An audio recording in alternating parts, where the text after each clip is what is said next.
તો આજનો સરસ મજાનો વિડીયો છે ભાઈ જંગલી ચિકનનો. તમારા સમક્ષ અમે રજૂ કરીશું જંગલી ચિકનની રેસીપી.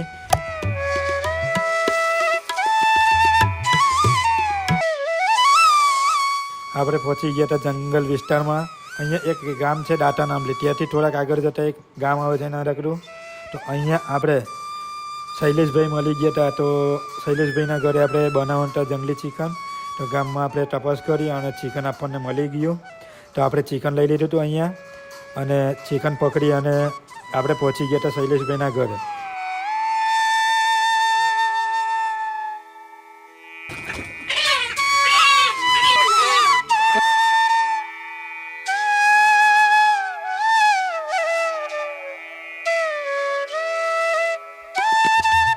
ઘરે જતાં પહેલાં ખરા ને સરસ મજાના દ્રશ્યો આવે છે તે જરૂરથી નિહાળજો.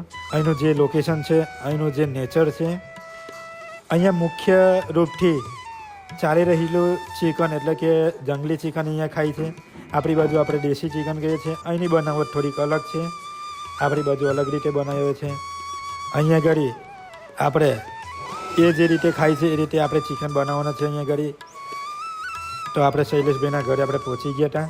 તો અહીંયા ઘડી ચિકન જે હતું એને સરસ મજાના જે ચિકન હતું એને પીછા કાઢી અને સરસ રીતે સાફ કરી નાખ્યું હતું શૈલેષભાઈએ.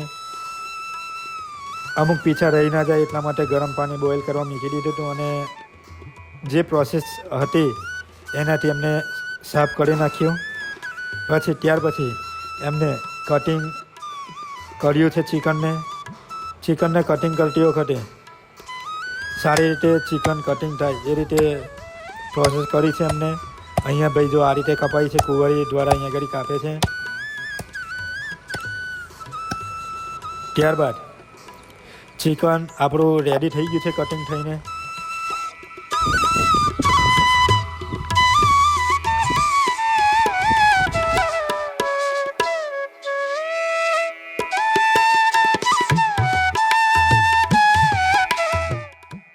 એને મેરિનેશન માટે મૂકી દીધું છે.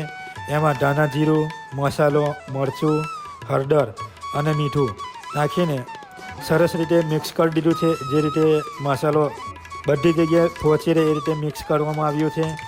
તો ચિકનને સરસ રીતે મિક્સ કરી અને 15થી 20 મિનિટ સુધી એને ઢાંકીને મૂકી દીધું છે સાઈડ ઉપર મેરિનેટ થવા માટે.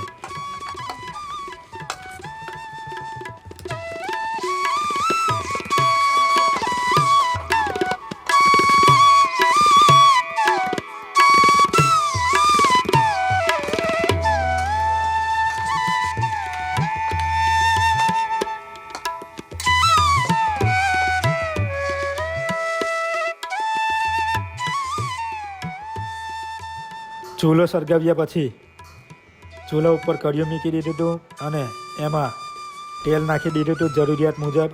અને એમાં તેલ ગરમ થતાં જ આખો મસાલો નાખવામાં આવ્યો હતો ગરમ તેલમાં.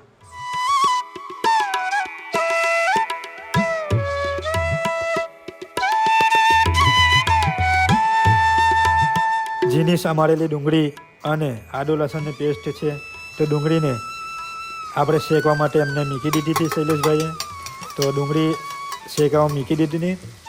જ્યાં સુધી ડુંગળી કલર ના છોડે ત્યાં સુધી ડુંગળીને સારી રીતે શેકવામાં આવી હતી અને એમાં આદુ લસણની પેસ્ટ નાખવામાં આવી હતી. આ સમગ્ર વસ્તુ શેકાય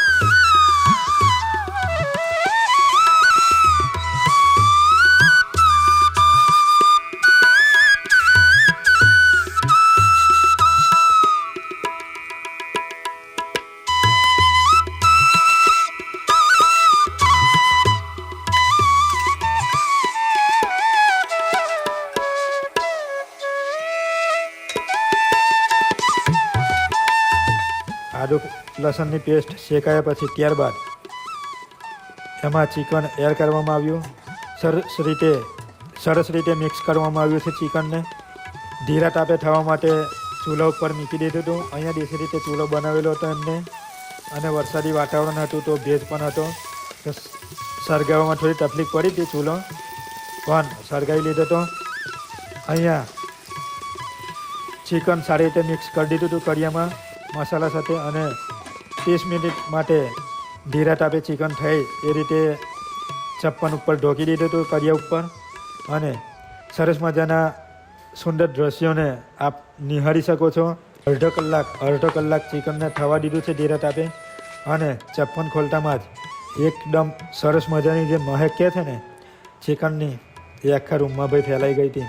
અને ભૂખ તો કે મારું કોમ ભાઈ, ભૂખ ખરીને લાગી ગઈ હતી આપણને.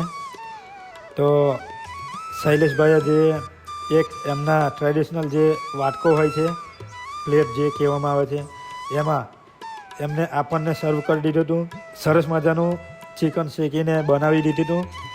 અને દેખી શકો છો એકદમ યાર જોરદાર, જો દેખતામાં જ ખરું ને આપણને ખાવાનું મન થઈ જાય ને એવી રેસીપી હતી. આ ચિકન તમે રોટલી અને રાઈસ સાથે પણ ખાઈ શકો છો, પણ આપણે એકદમ અહીંની જે રીત હોય છે એ રીતે આપણે બનાવ્યું હતું, એટલે આપણે ડાયરેક્ટ ટેસ્ટ કરવાના છે. અને કલ્પેશભાઈ અને મેહુલભાઈ ટેસ્ટ કરવા માટે બેસી ગયા હતા. એમને તો ભાઈ ટેસ્ટ જોરદાર લાગ્યો હતો. જંગલી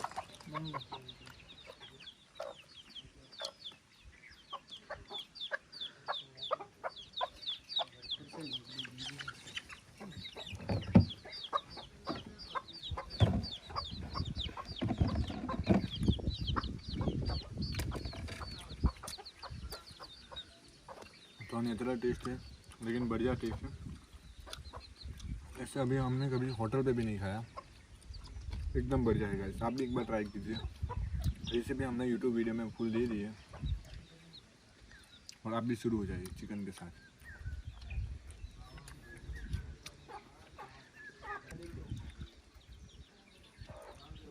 गाइस अभी कलेजी टेस्ट करने जा रहा हूँ।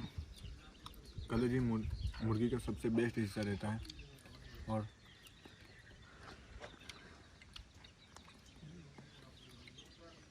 एकदम दिल खुश कर दिया भाई।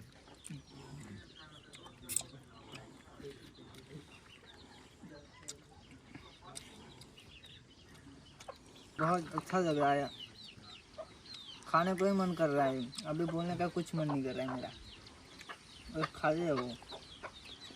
તમે અત્યાર લગીને ફૂલ વિડીયો વોચ કર્યો હોય અને નવા હો ને તો આપણી ચેનલને જરૂરથી સબસ્ક્રાઈબ કરી દીજો, વિડીયોને લાઈક કરી કમેન્ટ બોક્સમાં જરૂરથી તમારી રાય આપજો. તમારો એક લાઈક અને સબસ્ક્રાઈબ એ જ અમારી પ્રેરણા અને આગળ મોટિવેશન છે વિડીયો બનાવવાનું. તો જરૂરથી લાઈક દબાવવાનું ભૂલતા નહીં.